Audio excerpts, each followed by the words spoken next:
So I've got things to say. Someone's getting their ass chewed out. So I'm online. I'm like on the YouTubes and I'm doing all my thing.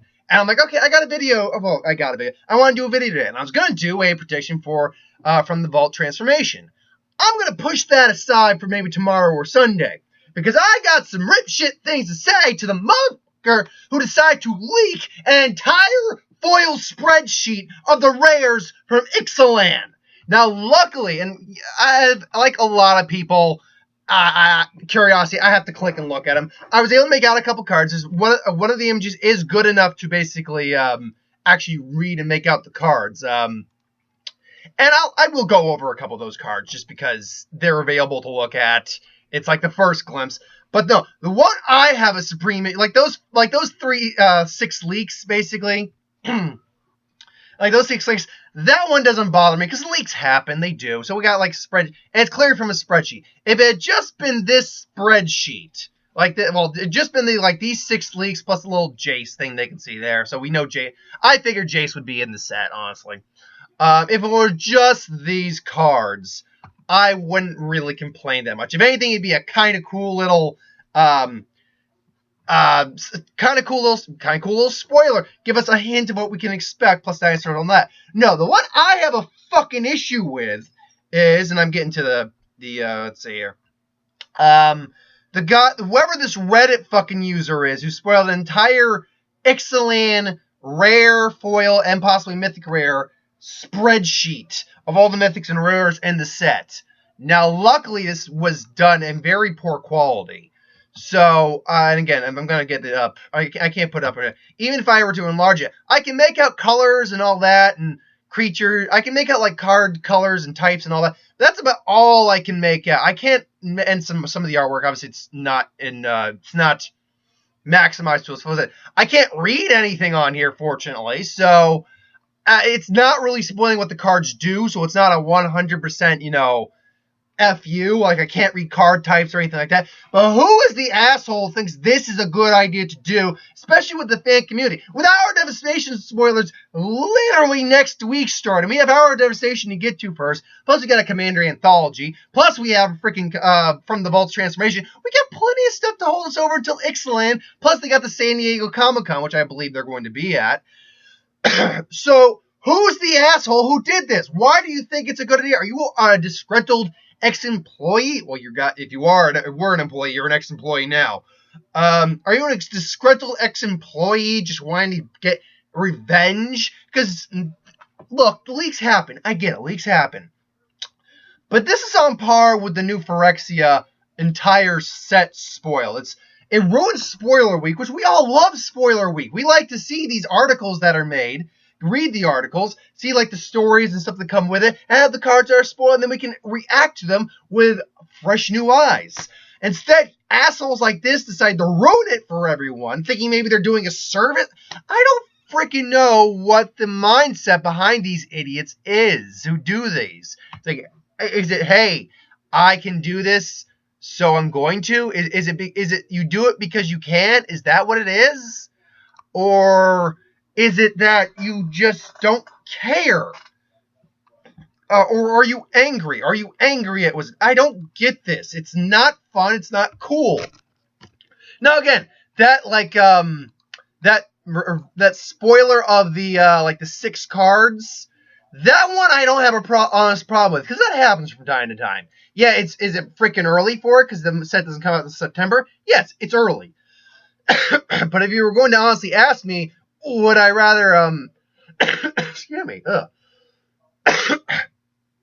thought I heard someone pull up. Would I rather have an entire set spoiled, or I'd rather have like 5 or 6 cards spoiled? I'll take the 5 or 6 cards, thanks very much. Because that gives me just a little taste of what's to come. I mean, I can see a little bit hints of cards all over the place on this. Like, you can see there's a 6/6 in the frame, the Jace card, whatever it is. Something called Something's Insight, which is costs 3 blue and 4 of any color, and does something, then draws 7 cards. There's also a 5 any color, 2 black costing sorcery instant, maybe an enchantment, probably sorcery instant. Enchantments don't usually get that high. Sometimes. I can see a black mythic. It's a creature, whatever it is. It has 4 toughness, and it costs 5 and 2 black. Other than that, I don't know. But yeah, things like this really annoy me because it also ruins if the leaks were maybe just a bit of higher quality and we can actually read all the cards. It ruins like the fun of us, like YouTube, like people like me who love Magic and stuff like that, who want to make speculation videos on this shit. So and have fun with that. And I can still do that because I only got like really 5 cards to go off of. So I can still do that without much difficulty. But in fact, probably no real difficulty because I assumed Pirate was going to be a type in this. That and Humor are the only 2 creature types plus Dinosaur we know are going to be on the plane for certain. So yeah, I mean we got a land, we get a enchantment, we have 2 pirates and an artifact. So let's talk about these cards. We have Sun Petal Grove to the Sun Empire, any place where daylight brightens, the jungle floor is sacred ground. Sun Petal Grove enters the battlefield, tap unless you control forest or plains. And you tap for 1 forest or plains. You'll pop up. Domino's right here. Yes, she is. So it's not a fast. I can't. That land has a type. That land type has a name to it. I can't remember exactly what the term is because there's so many sub-variants of this kind of card. It's a good card though, especially if it's late in the game or hell, if it's even just second turn. Got this in your hand. You got your island, forest or your plains. Put that down. Now you can tap for 2 of one color and 1 of the other color. So either way, it's a good card. Solo land. These lands are always good. They're always playable. Now, Captain Lannery Storm. Mythic rare human pirate legendary creature. 2/2, 1 red and 2 of any color. Haste. Whenever I like to say it like that. Captain Lannery Storm attacks, even though it looks like a woman. But still, Captain Lannery Storm attacks. Create a colorless treasure artifact token. So Treasure is going to be playing the same effect as the gold tokens did in Theros, so like with the Midas-esque card, similar to Clue tokens. Oh, you got your thing? Wait a minute. I got a ball. I got a big fluffy ball. I got a big fluffy ball. Go, wait, you see? Oh, there, big fluffy ball. Big fluffy ball. No, you want the big fluffy ball? Want the big fluffy ball? Give me 1 second, folks. Go get the big fluffy ball.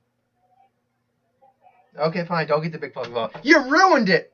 Anyway, Captain Lannery Storm attacks. Create a colorless treasure artifact token. With sacrifices artifact, add 1 mana of any color to your mob pool. Again, it's basically taking the place of the gold artifacts. But I like that treasure is a thing for the pirates. Treasure now acts as something on the battlefield. You're probably going to have some special treasures like artifacts or something like that. But then whenever you sacrifice a treasure, Captain Lannery Storm gets +1/+0 until the end turn. My voice is a little hoarse, sorry. Captain Lannery Storm, there we go, gets +1/+0 until the end of turn.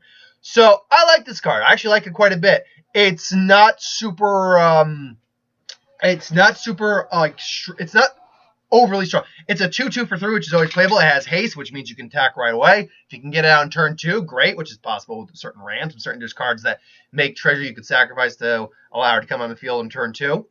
But then she gives you the added bonus of not only getting mana when you sacrifice a treasure, but she gets a +1/+0, making her a 3/2 at the minimum.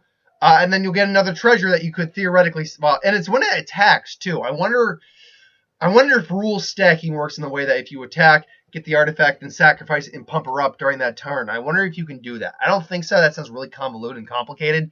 Who knows though? Sorceress Spyglass. Yeah, is it Sorceress? I'm gonna say Sorceress or Sorceress Spyglass. 2 of any color artifact. As Sorceress Spyglass enters the battlefield, choose an opponent's look in the opponent's hand and choose any card name. Activated abilities of sorceries or sources with the chosen name can't be activated unless they're mana abilities. Now, see, this is one of those stall cards that is actually really effective. Unlike something like where you have to name the card without looking at your opponent. Now, again, you usually will design a deck that allows you to do that. But unless you're designing a deck like that, those cards that you have to name the card without looking or knowing what your opponent has, I don't like those cards because they're a crapshoot. But with a card like this, you can actually choose the card you want to basically just make useless. I like this card a lot. It's a good stall card. It's not amazing. It's not going to break the game or anything like that, but it's a great little staller. Arcane Adaptation, 2 of any color, 1 blue. Enchantment, rare. And that last one was rare too. Arcane Adaptation enters the battlefield. Choose a creature type. Creatures you control of the chosen type. Creatures you control are the chosen type in addition to their other types. The same is true for creature spells you control and creature cards that you own that aren't on the battlefield. So essentially, it is just changing creature types to be a secondary typing. Which, to be fair, is very useful when you have a card like this. Artifact rare, Vanquisher's Banner, 5 of any color, enters the battlefield, choose a creature type. Creature types you control. Creatures you control of the chosen type get +1/+1, and whenever you cast a creature spell of the chosen type, you draw a card.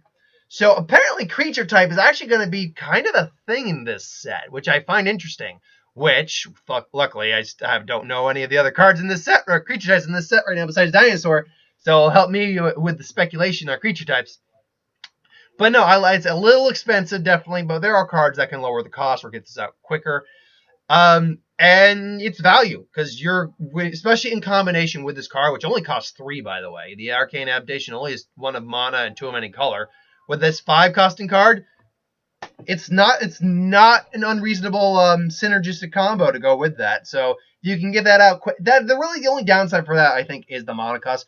5 is a little steep. Not because it's impossible, but not by any stretch of means. Just by the time you get this out, your opponent might have things that just are going to overwhelm you. And then Daring Saboteur. Now, I don't know the full mana cost of this card, nor do I know the power and toughness of this creature. I do like it has the Mandarin quote, "They'll never see me coming." But whatever its power and toughness and actual mana cost is, Daring Saboteur is 2 of any color and 1 blue. Daring, it can't be blocked this turn, and whenever it deals combat damage to a player, you may draw a card, and if you do, discard a card. So it's a looter, whatever its power and toughness is. Given the fact that it's a looter, I'm going to probably say that, let's see, 1 of any color. It's at most 2 blue and 1 of any color. More than likely, it's actually 1 of any color and 1 blue, which means that this thing's probably only either a 1/1, a 1/2, or 2/1. Given the fact it's a rare, I'll lean towards the 2/1. But that's about it. And if all that is the case, it's fine. It's squishy, but you're not gonna attack with it right off the bat. You're gonna wait till you can actually use its ability to attack with it. But yeah, those are the leaks. Let me see if I can save image it. Okay, I'll use this, but I'm gonna preface that image with a big old no sign on there. Ixalan. So, yeah, I'm not thrilled that this happened. Screw the guy or screw the person. Because we want to be gender neutral now. Screw the person who did this. Just to hell with them. I don't care about you. I don't care about why you did it. You did it, and it ruins things for it. It ruins things for people. Even though it's minor, it still ruins things for people, and that's just not cool to do for people. All right, it's not cool to do. We like the spoiler season. It's fun. It's great. It's grand. We like to be surprised. This is a surprise. This is the kind of surprise we don't like. So come on, have a little courtesy. That's all I'm asking. And I think that's all we're asking. But anyway, I'll have one more Magic video up today. Thanks for watching. Hope you enjoyed. Like, comment, share, subscribe. As always, if you want us to review something, put in the comments below. Let us know. I'll do a review of it at some point. Ideas for who would win, stars, superhero, what if, Magic, anything I do on the channel, put in the comments below. Let me know. I'll do it at some point. Be back in a little while with a early hours of Devastation spoiler video.